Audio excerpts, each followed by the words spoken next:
Gather close, my friends.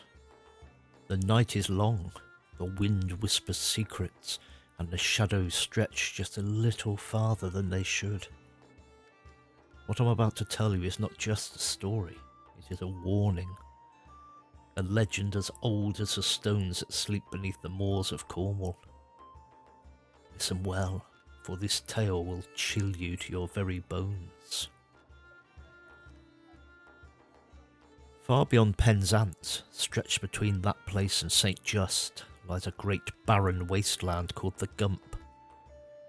Nothing but wind-swept rock and silence. And on a lonely rise of that desolate land there stands a mighty cairn. A granite tor jutting into the sky like a sentinel of something ancient, something not of this world. Miners, those men of the deep and dark, often cross the Gump after their long shifts, and it is from them that we know what happened that night, the night the devil himself came to Cornwall. Two miners, weary and eager for home, trudged across the wasteland under a sky that was darker than pitch. No moon shone that night, no stars gave comfort, just the cold earth beneath their boots and the endless stretch of the Gump before them. Then, a sound. A wicked, unholy sound, whistling through the stones of the cairn as if the very rocks could scream. And yet there was no wind, not a breath of air stirred the heather, but above, on the peak of the cairn, there burned a light. Not the warm glow of a lantern, not the steady flicker of a fire, but something eerie, something unnatural. A glow that pulsed and shifted like a living thing. The miners stopped, their breath caught in their throats, and then they saw them. Shadows moving against the glow, giant forms shifting, writhing, locked in a battle unseen by mortal eyes.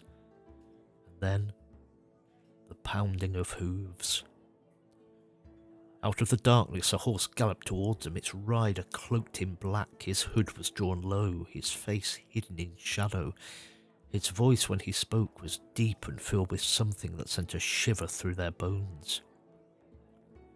Up to the cairn to see them wrestling, he called, come along, come along. And though fear gripped them, though their hearts screamed run, the miners found themselves moving forward, drawn by some unseen force, their feet no longer their own. The rider spurred his steed ahead and they followed as if under a spell.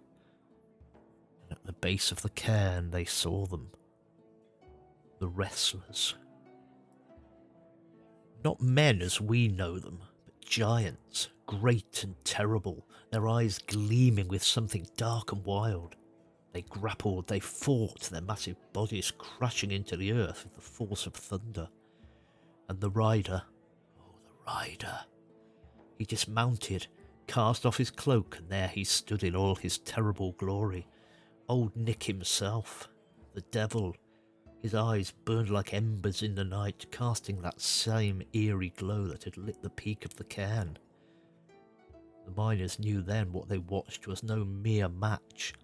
This was a battle of demons, a contest of hell itself. The fight raged on, the ground trembling beneath them, and then it happened.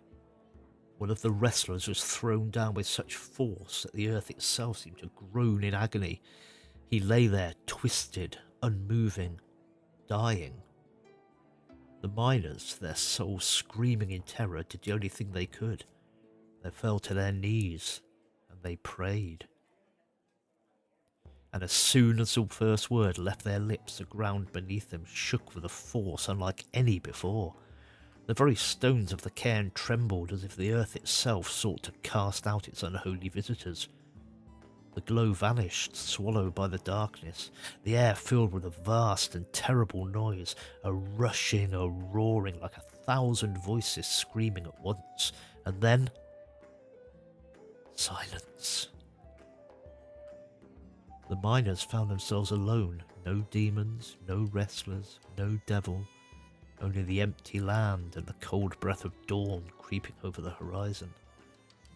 They had survived, but barely. And though they searched for the path home, the darkness had confused them so thoroughly that they did not find their way off the Gump until morning.